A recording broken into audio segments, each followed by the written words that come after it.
féminines qui avaient une forte présence avant l'indépendance ont elles aussi donc perdu leurs œuvres propres. Et le choix alors de la part de ces religieux et de ces religieuses a été de se mettre au service du pays. Sinon, maintenant, nous sommes dans un pays où nous ne pouvons plus avoir nos propres œuvres. Nous n'allons pas faire une espèce de résistance passive, mais nous allons nous mettre au service des œuvres du pays. Donc beaucoup des 19, au moins si on compte les moines en moins et Monseigneur Claverie, donc ça veut dire pratiquement 11 d'entre eux étaient employés dans des œuvres sociales algériennes et ont pu ainsi donner ce qu'ils ne pouvaient plus donner dans des œuvres d'église. Il y a eu un dépouillement, donc, je dirais, matériel, puisque l'Église a pratiquement tout perdu dans cette période de la guerre d'indépendance. Et puis un dépouillement intérieur qui a été vécu par chacun, parce que tous ont vu leur manière de vivre remise en cause, et qu'il a fallu pour eux s'adapter à une nouvelle situation et à une nouvelle manière de faire Église. Et on voit que ce consentement qu'ils ont vécu s'est aussi approfondi dans les épreuves, et particulièrement dans la grande épreuve qu'a été cette guerre civile qui a marqué l'Algérie dans les années 90, donc que certains ont vécu pendant 4 ans, 4, 5, 6 ans. On date de 1988 à peu près, le début des troubles en Algérie, et ça a duré pratiquement au début des années 2000.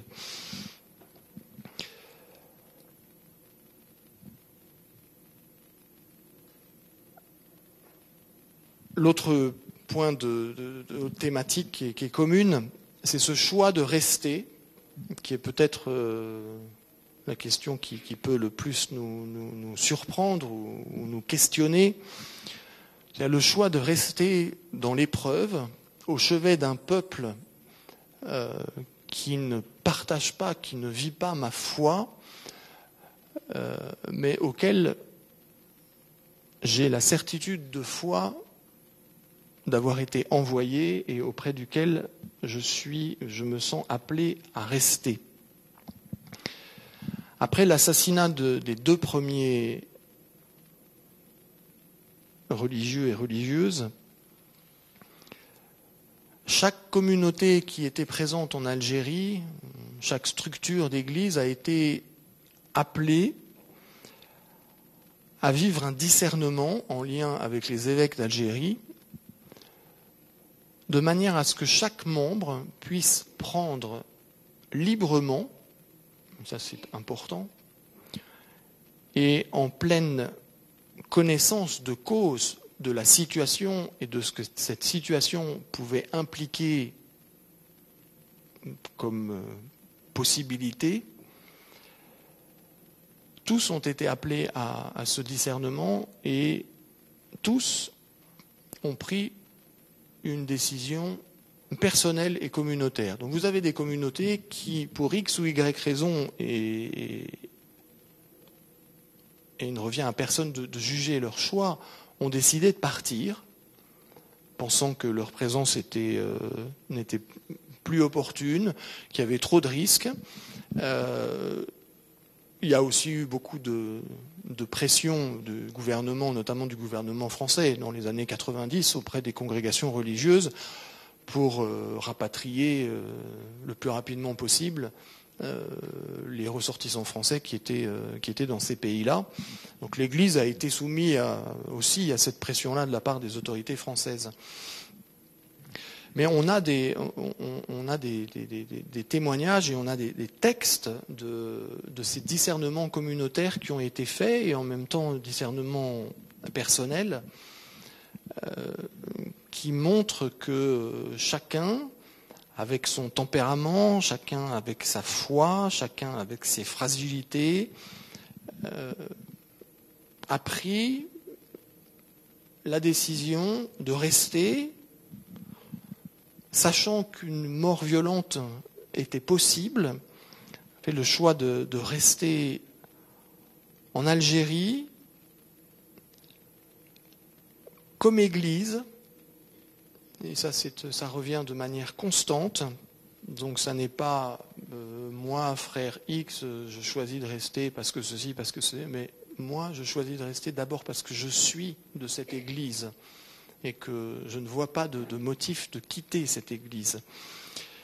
Et puis évidemment, ce qui est fort mis en avant dans le film des hommes et des dieux que peut-être un certain nombre d'entre vous avez vu, c'est ce sentiment très fort de solidarité avec le peuple algérien et de se dire, mais finalement quand un ami vit une souffrance ou vit une épreuve, qu'est-ce que c'est que l'amitié? Est-ce que c'est de lui tourner le dos et de le laisser se débrouiller tout seul, ou bien est-ce que c'est de rester à ses côtés juste en lui tenant la main et en lui disant je reste avec toi.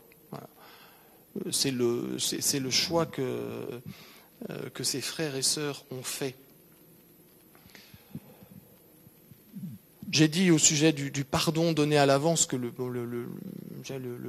l'exemple le plus flagrant est celui de Christian de Chergé, dans ce testament spirituel qui a été ouvert peu de temps après sa mort, mais qui avait été écrit à la fin 1993, début 1994, soit 2 ans avant leur enlèvement, dans lequel il terminait son testament, testament dans lequel il manifestait son grand amour pour l'Église d'Algérie, testament dans lequel il disait donc à la fin, et toi aussi, l'ami de la dernière minute, qui n'aura pas su ce que tu faisais, oui, pour toi aussi, je le veux, ce merci, et cet adieu envisagé de toi, et qu'il nous soit donné de nous retrouver, larrons heureux en paradis, s'il plaît à Dieu.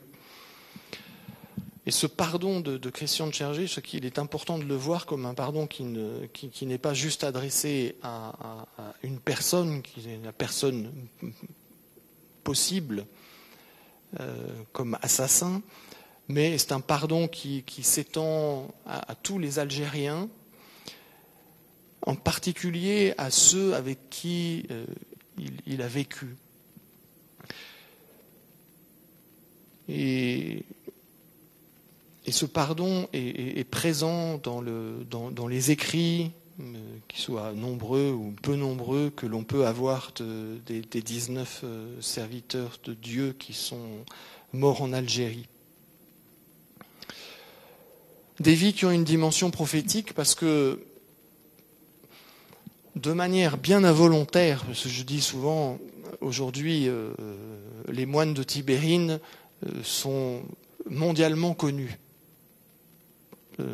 J'ai eu l'occasion de beaucoup voyager à travers la planète ces dernières années et de me rendre compte que leur renommée de sainteté est diffusée dans le monde entier, ce qui n'est pas forcément le cas pour les autres, mais voilà, ils sont portés aussi par ce témoignage des frères.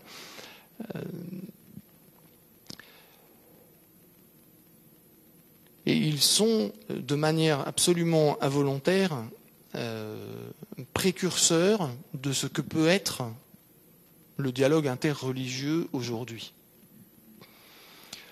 Et ils sont aussi les précurseurs du défi de ce dialogue interreligieux,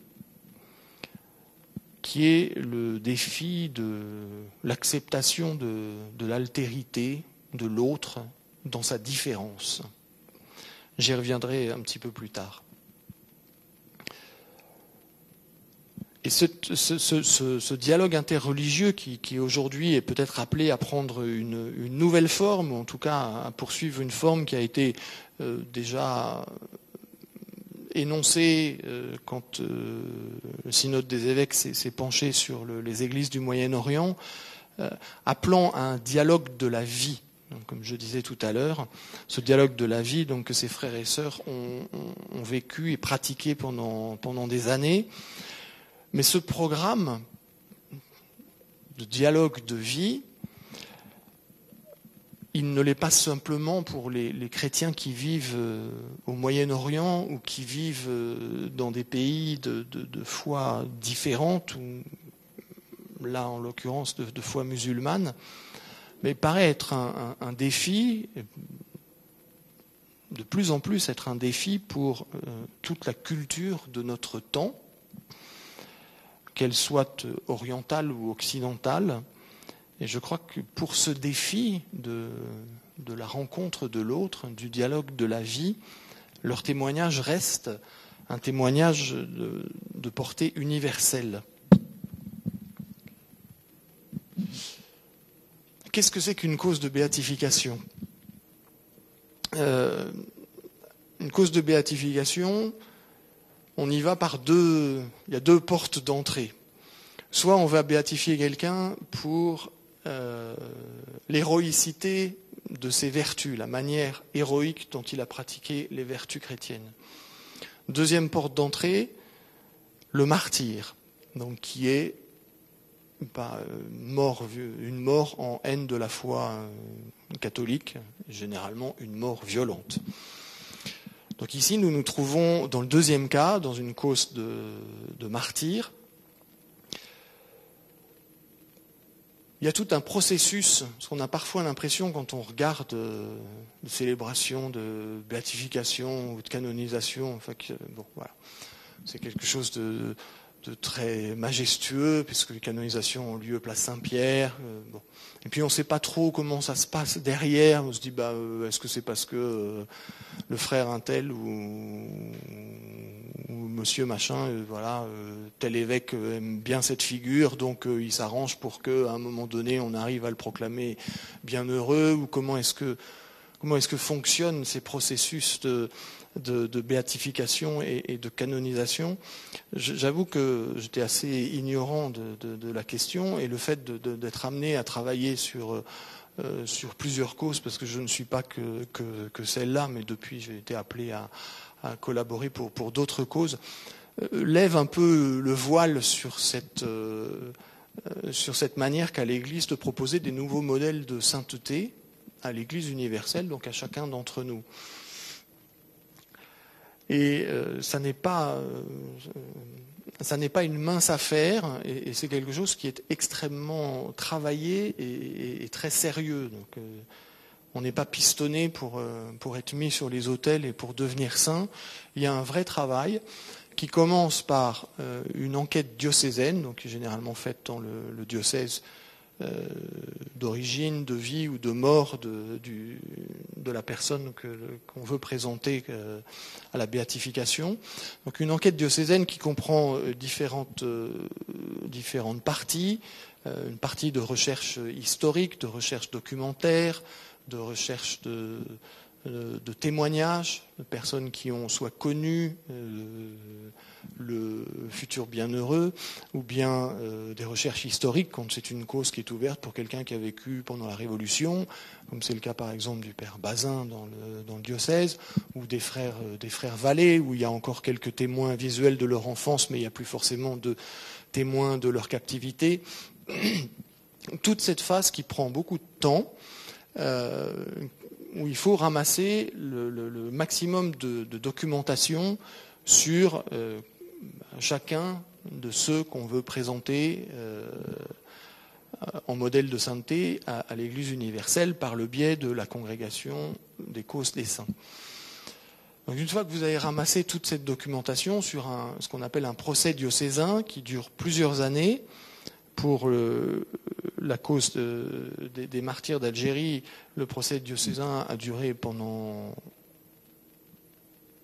5 ans. Vous obtenez une somme de documents que vous devez remettre à la congrégation des causes des saints.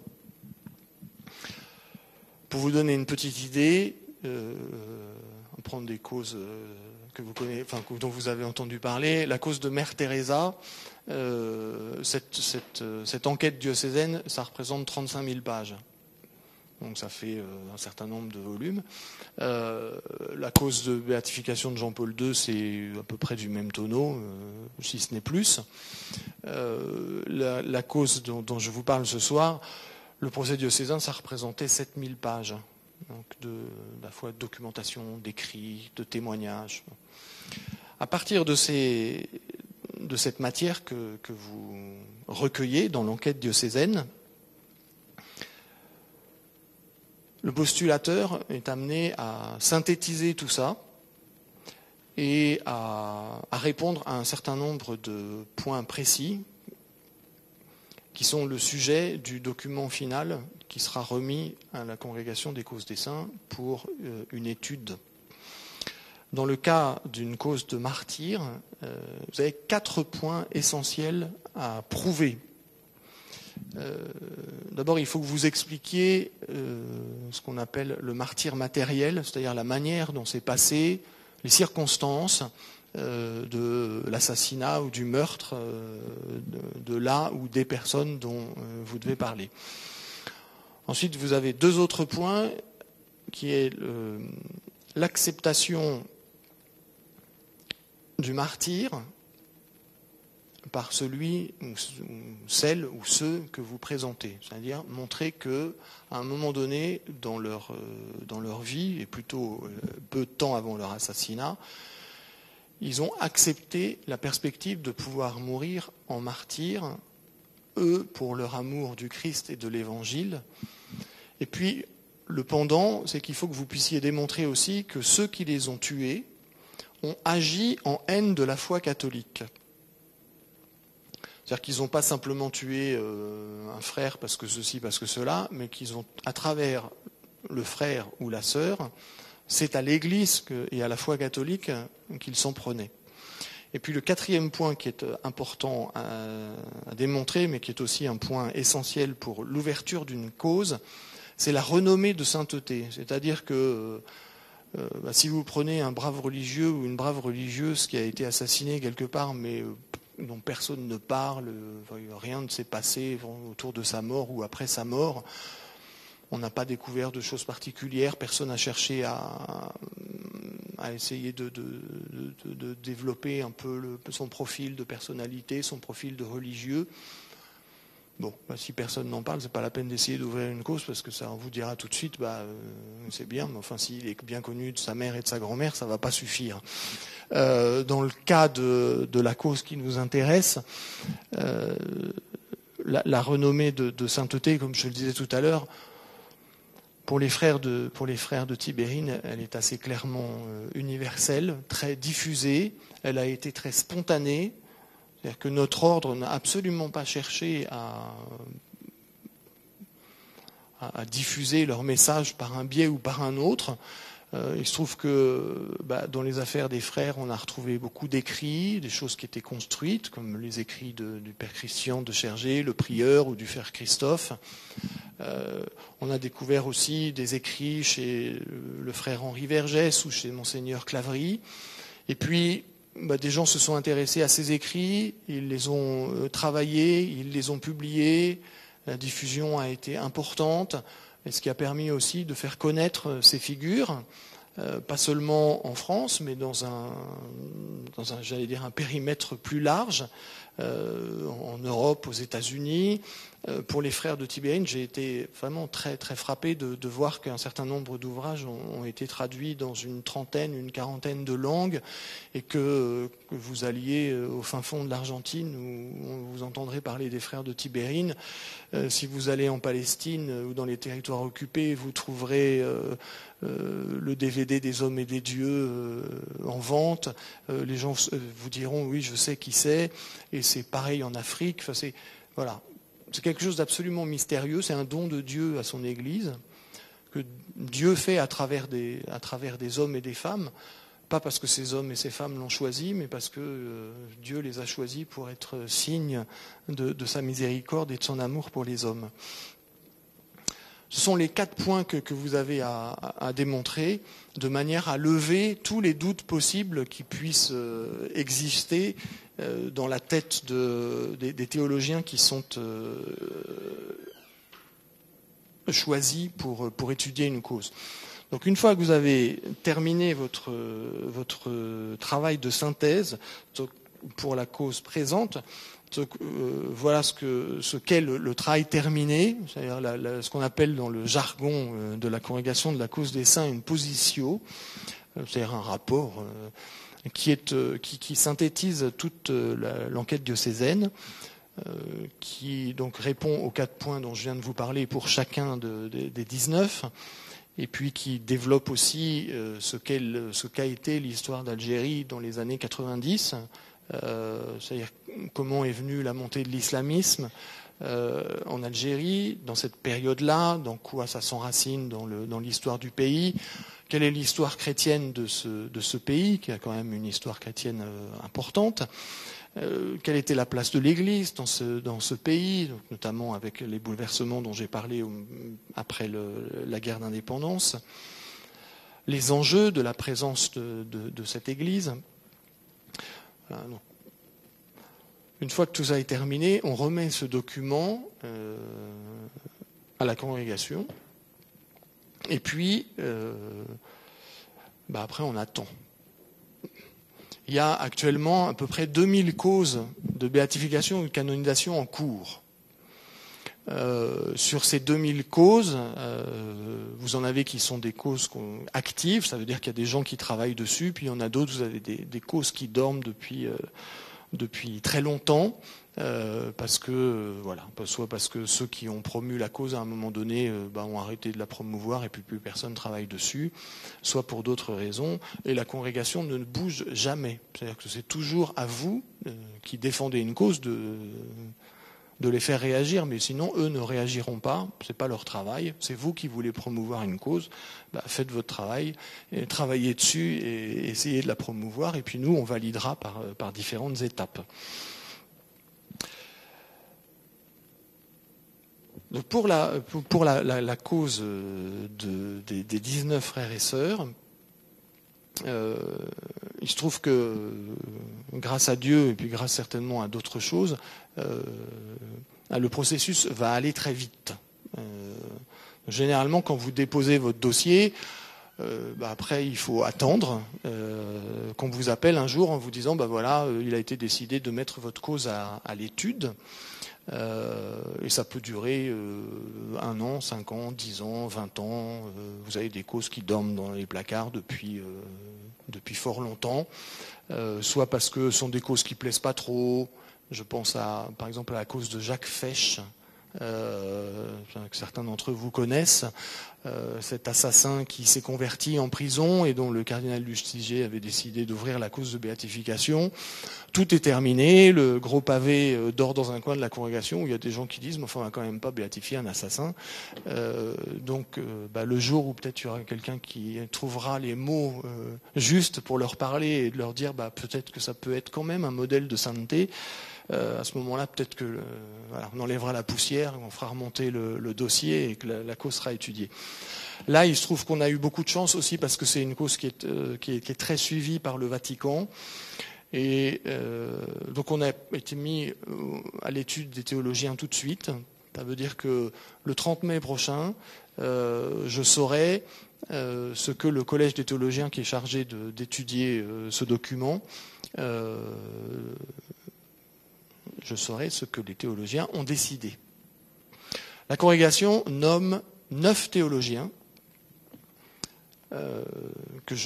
évidemment que j'ai interdiction de connaître et de rencontrer, qui sont chargés donc de lire et d'étudier ceci et de prendre un vote, d'écrire un rapport et de prendre un vote en disant pour moi, en conscience, le travail effectué par le postulateur lève tous les doutes sur le fait que ces hommes et ces femmes sont morts en martyrs et ont été tués en haine de la foi catholique. Ils sont 9, donc ils peuvent prendre un vote positif, ça veut dire que pour eux tout va bien. Ils peuvent prendre un vote suspensif, ça veut dire que à peu près tous les doutes ont été levés, mais enfin quand même, il reste tel ou tel petit aspect qu'ils aimeraient bien voir davantage développé ou sur lesquels ils aimeraient être davantage informés. C'est-à-dire qu'il faut que vous retravailliez un peu sur des questions très précises qu'ils vous posent, ou bien ils prennent un vote négatif et là, merci, au revoir. Ils sont 9, il faut avoir les 2/3 des voix. C'est pas comme les élections présidentielles, c'est pas juste la majorité simple. Là, il faut les 2/3 des voix pour passer à l'étape suivante. Donc, si vous avez les 2/3 des voix des théologiens, donc ça veut dire 6 c'est mieux d'avoir les 9, mais bon, il faut. Si vous avez 7 ou 8 théologiens qui disent pour moi ça lève tous les doutes, ensuite vous passez à l'étude par les cardinaux et les évêques, 15, qui sont aussi chargés d'étudier, et puis qui eux aussi prennent un vote, mais qui généralement suit le vote des théologiens. Et on arrive, donc si le vote des cardinaux et des évêques est positif, le préfet de la congrégation de la cause des saints va rencontrer le pape et demande au pape l'autorisation de publier le décret, alors pour eux, reconnaissant le martyre de ces 19 frères et sœurs. La béatification n'est pas un acte pontifical, c'est un acte de la congrégation des causes des saints. Il faut une étape suivante pour arriver à la canonisation, qui est la reconnaissance d'un miracle attribué à l'intercession du bienheureux ou, en l'occurrence, de tout un groupe. Donc pour l'instant, on n'en est pas là et je ne vais pas rentrer dans les détails pour ne pas vous perdre. Pour des martyrs, on n'a pas besoin, pour la béatification, on n'a pas besoin d'avoir de miracle. Le martyr, c'est formidable. Si mourir martyr, ça vous épargne plein de choses, surtout pour le postulateur. Donc vous n'avez pas besoin de miracle pour être béatifié. Parce que le fait même du martyr, étant le plus beau témoignage qu'on peut rendre, voilà, ça suffit pour cette première étape qui est la béatification. Normalement, on nous a fait comprendre, on va dire ça comme ça, puisqu'on est filmé, on nous a fait comprendre et on nous a invités à préparer le clergé et les fidèles du diocèse d'Alger que les choses pourraient aller vite et que une célébration de béatification pourrait avoir lieu au début 2018. Voilà.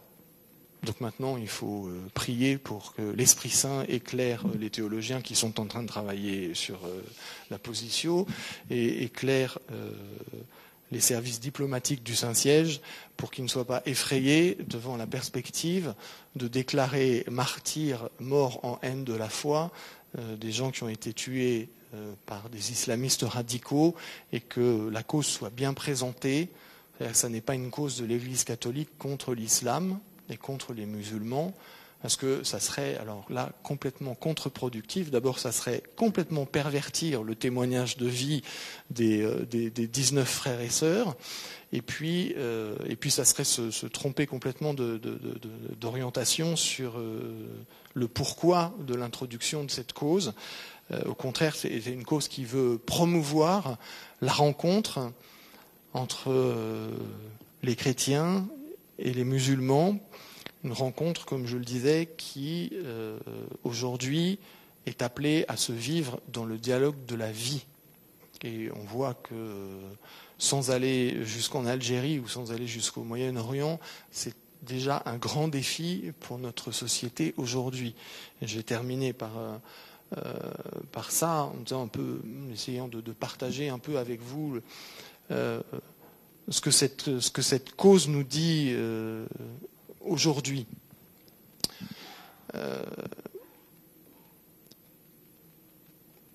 Aujourd'hui, cette cause,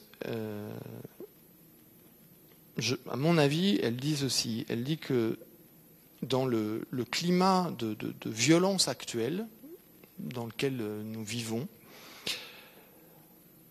dans l'ignorance de l'autre, qui peut être aussi un des éléments du climat dans lequel nous vivons, dans le communautarisme dans lequel nous pouvons vivre, un communautarisme dans le mauvais sens du terme.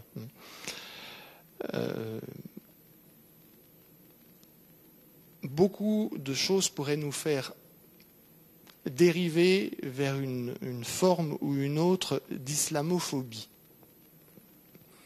et de rejet de tout ce qui vient de l'islam ou de tout ce qui a trait à la foi musulmane.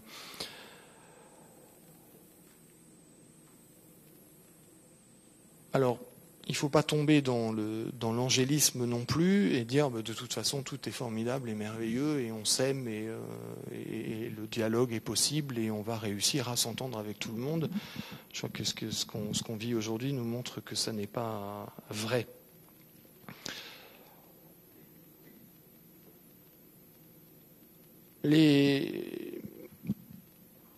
Ces frères et sœurs, ils ont essayé de vivre ce dialogue dans la vérité, c'est-à-dire qu'ils ne se sont laissés instrumentaliser par personne, que ça a été un choix personnel, un choix évangélique, c'est-à-dire une manière de vivre l'évangile et de rendre présent la figure du Christ à des croyants d'une autre tradition religieuse.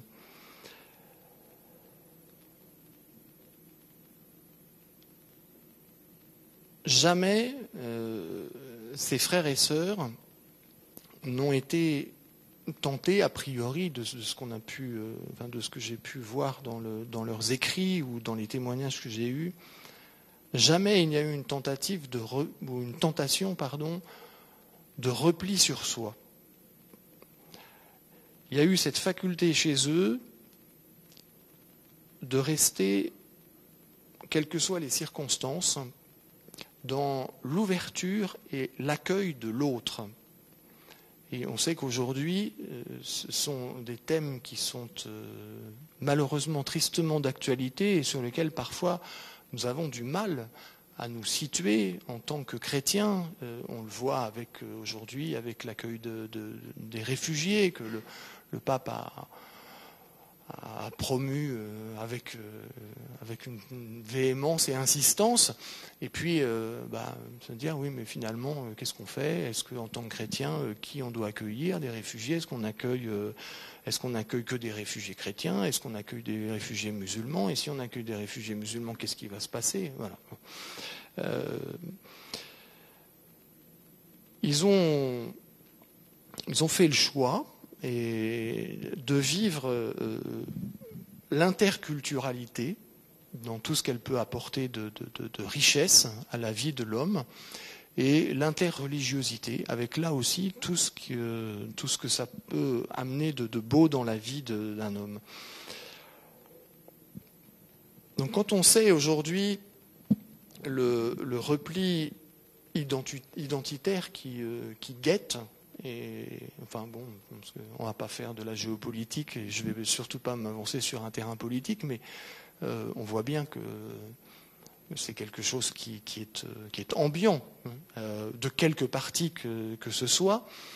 Je crois qu'on perçoit davantage la force de leur exemple, de ce choix, de ce désir surtout de ne pas se replier et de rester ouvert sur l'autre. Après, pour ce qui est du dialogue interreligieux, je crois qu'il y a eu dans l'Église, depuis le Concile Vatican II, un effort soutenu pour promouvoir le dialogue avec le monde musulman. La difficulté, c'est que on n'a pas un interlocuteur en face. En poussant un peu loin le bouchon, si je puis dire, on n'est pas en face d'un islam, on est en face d'islam au pluriel, de l'islam dans toute sa diversité. Et quand on se penche un peu sur ce que c'est que l'islam aujourd'hui, on se retrouve devant quelque chose d'extrêmement complexe. Et on le voit bien dans ce qui se passe aujourd'hui au Proche et au Moyen-Orient, où on a des mouvements de la tradition musulmane différentes qui se combattent entre eux. Donc, nous, on a déjà du mal à comprendre l'islam en tant que tel, mais si on rentre de manière un peu plus approfondie dans les détails, on est facilement perdu. Et finalement, ce dialogue islamo-chrétien qui a été largement promu depuis Vatican II, on a un peu du mal aujourd'hui à en tirer un bilan. C'est-à-dire qu'est-ce que le dialogue que l'Église a pu mener avec l'islam, quels fruits ça a produit. Est-ce qu'on est dans une relation plus apaisée? Avec qui? Où? Quelle est la situation des chrétiens dans un certain nombre de pays musulmans? Quelle est la liberté de vivre sa foi catholique dans un certain nombre... Bon. Ce sont des questions auxquelles il n'y a pas forcément de réponse, ou s'il y en a, il ne faut peut-être même pas les donner. Il se trouve qu'aujourd'hui, on assiste, enfin maintenant depuis un certain nombre d'années malheureusement, à une montée d'un certain fanatisme et d'une certaine violence anti-chrétienne. On voit dans les pays du Proche-Orient ou dans certains pays d'Afrique, à majorité musulmane, qu'il y a une vraie difficulté de convivence et qu'il y a une persécution de l'Église. L'Église aujourd'hui, elle n'est pas dans une logique expansionnelle, si je puis dire, et belliqueuse. Elle ne cherche pas à convertir à tout prix, elle ne fait pas de prosélytisme à tout craindre. Elle prêche l'Évangile, ou elle prêche, pour plagier le pape François, elle prêche la joie de l'Évangile. Ensuite, on rencontre des interlocuteurs où on n'en rencontre pas. La vraie difficulté, elle est là. C'est qu'on peut dialoguer quand en face on a des gens qui veulent bien dialoguer et qu'on a des gens qui ont une identité à peu près claire, qu'on sait à qui on a affaire.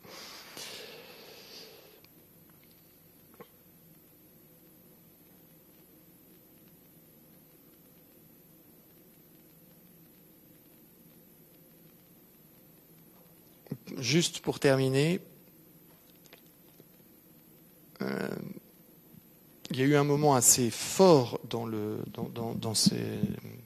cette histoire qui, j'espère, deviendra une histoire sainte de 19 frères et sœurs dont je parlais. Après la mort de sœur Odette Prévost, qui était une petite sœur du Sacré-Cœur de Charles de Foucauld, en 1995, Père Christian de Chergé, le prieur des moines de Tibérine, va citer dans une de ses homélies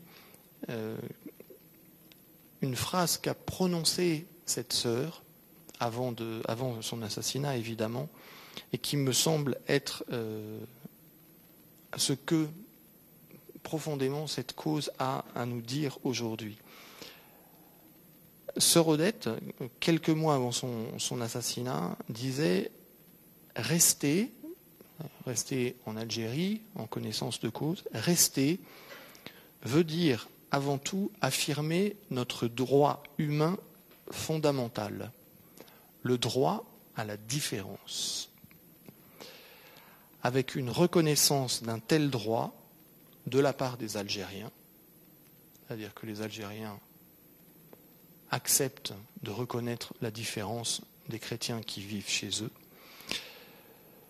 une reconnaissance d'un tel droit de la part des Algériens, même entre eux, c'est-à-dire qu'en Algérie, vous aviez différents courants de l'islam, et puis une manière différente de vivre la foi musulmane.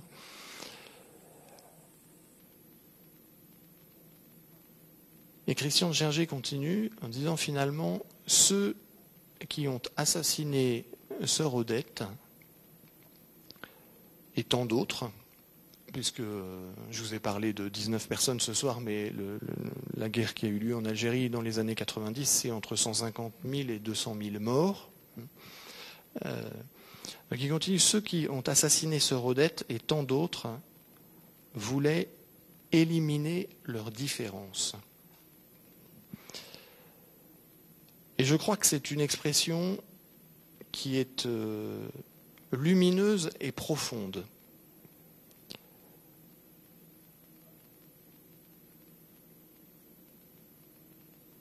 Et qui, je dirais, cueille très bien la portée totalitaire de ce que semble être aujourd'hui l'islam radical tel que il est déployé par Daesh au Moyen-Orient. Donc cette portée à la fois totalitaire de l'islamisme radical et puis l'aveuglement brutal de la violence et du terrorisme de quelque nature qu'il soit, c'est que finalement on ne cherche à travers cela qu'une chose, c'est l'élimination de la différence et des diversités.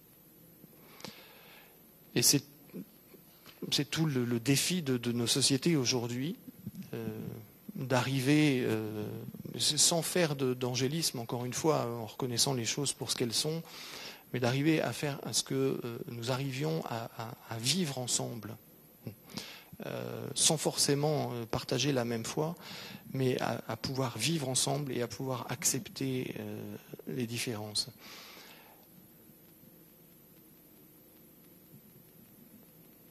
Il est évident que les chrétiens, même dans la forme pauvre de religieux et de religieuses, représentent encore aujourd'hui, mais représentaient à l'époque de la mort des 19, représentaient la différence dans le monde musulman. Et en quelque sorte, ils acceptaient, ces frères et sœurs et ces permanents de ces églises qui vivent en minorité, ils acceptaient le fait qu'il y ait une multiplicité de différences. C'est vrai dans la situation dans laquelle est l'Église au Moyen-Orient aujourd'hui, là où les chrétiens sont obligés de fuir devant la pression de la guerre, ou bien là où les communautés chrétiennes sont humiliées. Enfin, c'est vrai, ça n'est pas vrai qu'au Proche-Orient, et il ne faut pas tout mettre sur le dos de cette région du monde. Je crois que globalement, on a un peu tendance à vouloir éliminer les différences, parce qu'on est beaucoup plus à l'aise à vivre entre semblables qu'à vivre entre différents. Je crois qu'une société qui éliminerait les différences serait une société totalitaire. Et c'est le défi du monde dans lequel nous sommes aujourd'hui et des mutations que nous vivons, du changement de paradigme, du changement de société qu'on nous promet, d'une nouvelle ère dont on ne sait pas très bien de quoi elle va être faite, qui est en même temps quelque chose de très stimulant, puisque ça veut dire que tout est à construire, et dans lequel on a essayé de construire dans cette reconnaissance et dans cette acceptation de la différence. Je crois que les 19 frères et sœurs représentaient une différence dans le pays où ils étaient et acceptaient la différence en partageant la vie des Algériens. Tout le monde n'est pas appelé à suivre ce chemin, mais probablement chacun d'entre nous, chacun à notre place, dans les engagements qui sont les nôtres, nous sommes appelés à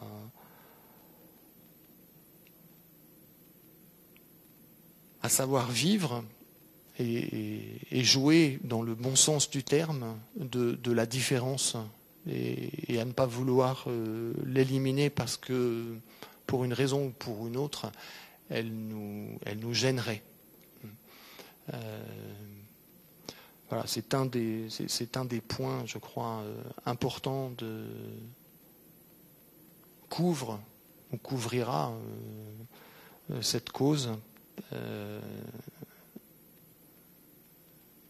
et que je voulais vous partager. Voilà.